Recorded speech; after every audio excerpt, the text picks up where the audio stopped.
Party వైపు ఒక side ఒక విధ్వంసం ఉన్న కావాలనుకునే వాళ్ళు ఒకవైపు రేపు వర్టికల్ గా వెళ్ళిపోయి ఈ రాష్ట్ర భవిష్యత్తు కోసం నారా చంద్రబాబు నాయుడు గారు, పవన్ కళ్యాణ్ గారు, మోడీ గారి కూటమిని ఆశీర్వదించడానికి రాష్ట్ర ప్రజలందరూ కూడా మే 13 కోసం ఎదురు చూస్తా ఉన్నారు. చాలా సంతోషం. అలాగే ఈ నియోజకవర్గానికి కూడా ఈ వైసీపీ ప్రభుత్వం చాలా అన్యాయం చేసింది. నిన్న ముఖ్యమంత్రి గారు కూడా మన కందుకూరుకు రావడం జరిగింది. ఇక్కడ ఉండే అభ్యర్థులు మళ్ళా ప్రకాశం జిల్లాలో, నెల్లూరు జిల్లాలో ఉన్న కందుకూరు ప్రకాశం జిల్లాలో కలుపుతామని చెప్పి ఇక్కడ అభ్యర్థులు చెబుతున్నారు. కానీ నిన్న ముఖ్యమంత్రి గారు మాత్రం ఎక్కడా కూడా నెల్లూరు జిల్లా నుంచి ప్రకాశం జిల్లాలో కలుపుతానని చెప్పి ఎక్కడా ఒక్క మాట కూడా చెప్పలేదు. మనందరం కూడా ఒక్కసారి ఆలోచించాలి.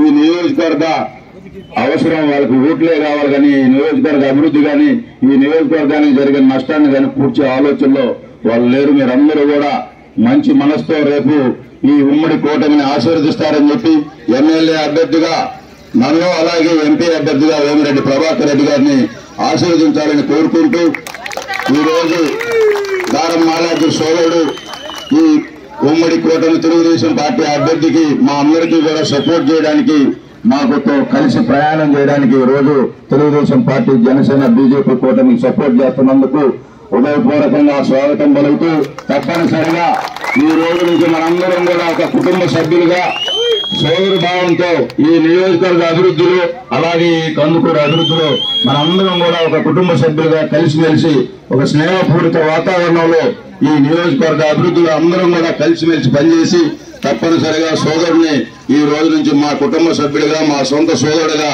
భావించి మనందరం కూడా కలిసిమెలిసి అభివృద్ధిలో మనందరం కూడా భాగస్వామ్యం అవుదామని చెప్పి ఈ సందర్భంగా మీరందరూ కూడా ఇంత భారీ ఎత్తున మాకు సపోర్ట్ చేయడానికి వచ్చినందుకు మీ అందరికీ చేతులెత్తి నమస్కారాలు తెలియజేసుకుంటూ, కాబట్టి మనందరం కూడా ఇప్పుడు ఈ జాయినింగ్స్ కార్యక్రమం స్టార్ట్ చేసి తప్పకుండా మీ రుణం 2024 మే 13 తర్వాత మనందరికీ మంచి రోజులు వస్తాయని ఆ దేవుణ్ణి ఆశీర్వదించమని కోరుకుంటూ సెలవు తీసుకుంటా ఉన్నా.